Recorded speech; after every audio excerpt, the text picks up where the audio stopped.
আজকে আমরা দেখব গামা পলস সফটওয়্যার কিভাবে সেটিং সাজাতে হয়। প্রথমে আছে ব্যাংক ইনফরমেশন। একটি ব্যবসা আরম্ভ করতে গেলে নগদ অর্থ এবং ব্যাংকে অর্থের হিসাব সঠিকভাবে এন্ট্রি করাটা খুব জরুরি। একজন ব্যবসায়ী একাধিক ব্যাংক অ্যাকাউন্ট থাকতে পারে এবং ব্যবসায়িক লেনদেনের ক্ষেত্রে প্রতিটি ব্যাংকের নগদ টাকা উত্তোলন, ব্যাংক জমা ও পাওনাদারকে ব্যাংকের চেকের মাধ্যমে পরিশোধ সঠিক ব্যাংক হিসাব রাখার প্রয়োজন হয়। ব্যাংক ইনফরমেশনে দুটি অপশন আছে, একটি হচ্ছে ব্যাংক লিস্ট আর একটি হচ্ছে নিউ ব্যাংক। সঠিক তথ্য দিয়ে এটি পূরণ করতে হবে।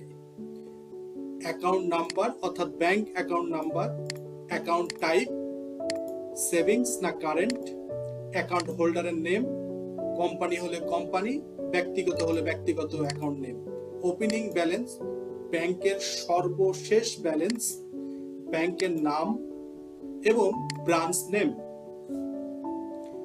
এটি দিয়ে অ্যাড বাটনে ক্লিক করলে আপনার ব্যাংকের ইনফরমেশন এভাবে দেখাবে, অর্থাৎ সেভিংস এবং current, account holder name, branch, bank name, account type, account number. এরপরে আসুন ইউজার রোল। একটি খুব গুরুত্বপূর্ণ বিষয়, আসলে কে কি ম্যানেজ করবে অথবা ব্যবসার কোন অংশ দেখবে সেটার উপর নির্ভর করে।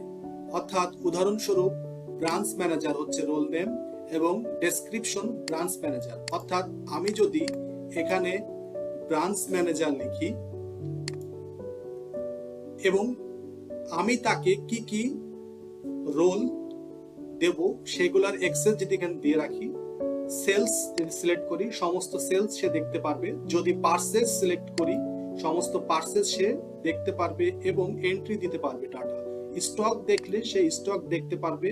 অর্থাৎ আমি যে যে রোল তাকে দেব টিক চিহ্ন মেরে অর্থাৎ চেক মার্ক করে সেগুলি সে শুধুমাত্র কাজ করতে পারবে, আর বাকি অপশন তার সামনে কখনোই শো হবে না। এটি ছিল ইউজার রোলের ক্ষেত্রে কিভাবে ব্যবহার করতে হবে। এবার আসুন ইউজার। ইউজার একটি গুরুত্বপূর্ণ বিষয়, তাই কাকে কি রোল দায়িত্ব দেওয়া হবে সেভাবে ইউজার তৈরি করে দিতে হবে। এতে করে সেই ব্যক্তি তার কতটুকু কাজ করতে পারবে সেটুকু তাকেই দেওয়া হবে।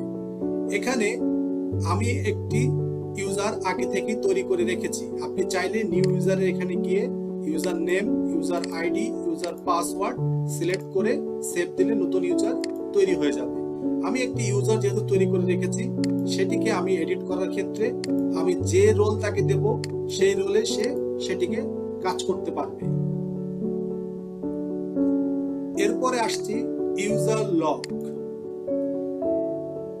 একটি গুরুত্বপূর্ণ স্মার্ট বিষয়, এতে করে দেখা যায় প্রতিটি ইউজারকে কোন আইপি থেকে প্রবেশ করছে, সময়, তারিখ এবং সে কি কি কাজ করেছে তা খুব সহজে মনিটরিং ও ট্র্যাক করা যায়। অর্থাৎ উদাহরণস্বরূপ তার IP address, activity time, action এবং ইউজার ইনফো। ইউজার হচ্ছে সে অ্যাডমিন নাকি সেলসম্যান ছিল, কে ছিল সেগুলো দেখা যাবে। তারপর দ্বিতীয় ধাপ হচ্ছে এরপরে ডিবি ব্যাকআপ। একটি গুরুত্বপূর্ণ বিষয়, অর্থাৎ আপনার ডাটা সুরক্ষিত রাখার নিশ্চয়তা আমরা প্রদান করে থাকি অটোমেটিকলি। আপনার ডাটা আমাদের সার্ভারে অটো ব্যাকআপ থাকে। যদি আপনি ব্যক্তিগতভাবে ব্যাকআপ নিতে চান সেক্ষেত্রে ডিবি ব্যাকআপ আপনি ব্যবহার করতে পারবেন আপনার কম্পিউটারে ব্যাকআপ নেওয়ার জন্য। এরপরে ধাপ হচ্ছে কাস্টমার ও সাপ্লায়ার লিস্ট।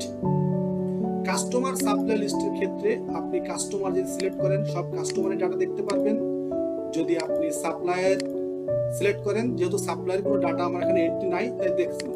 আচ্ছা, বোথ কাস্টমার এবং সাপ্লাই যদি কোনো ব্যক্তি হয় তাহলে উভয়ই দেখতে পারবেন। নিউ কাস্টমার এবং সাপ্লায়ার এন্ট্রি। কাস্টমার আর সাপ্লাই লিস্ট, এখানে থেকে আপনি সব ধরনের কাস্টমার ও সাপ্লাই লিস্ট দেখতে পারবেন এবং নতুন কোনো কাস্টমার, ভেন্ডর, সাপ্লায়ার বানাতে চাইলে অথবা কাস্টমার ও সাপ্লায়ার উভয় বানাতে চাইলে বানাতে পারবেন। এখানে সেই সব কাস্টমারের ডাটা এন্ট্রি করতে হবে যারা সবসময় আপনার সঙ্গে লেনদেন বা ব্যবসা করে। ওয়াক ইন কাস্টমারের ক্ষেত্রে তথ্য এন্ট্রি দেওয়ার প্রয়োজন নাই, তারা শুধুমাত্র একবারই আপনার সাথে লেনদেন করবে।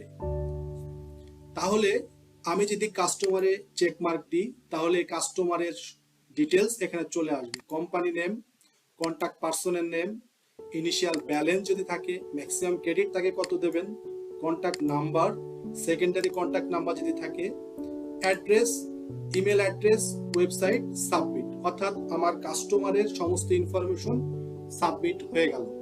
তারপর যদি আপনার দেখা যায় যে কাস্টমার সে আবার সাপ্লায়ার, অর্থাৎ সে আপনার সাপ্লায়ার এবং কাস্টমার, সেক্ষেত্রে আপনি বোথ সিলেক্ট করে দিলে কাস্টমার এবং সাপ্লায়ার দুটি ডাটা একসঙ্গে একবারে সাবমিট হয়ে যাবে। যদি শুধু সাপ্লায়ার হয় সেক্ষেত্রে আপনি সাপ্লায়ার, আর যদি ভেন্ডর ও কাস্টমার হয় সেক্ষেত্রে বোথ ইউজ করবেন। আজকে শুধুমাত্র আমরা গামা সেটিংস এর এতটুকু বর্ণনা করলাম। পরবর্তী ভিডিও খুব শীঘ্রই আপনাদের সামনে আসবে।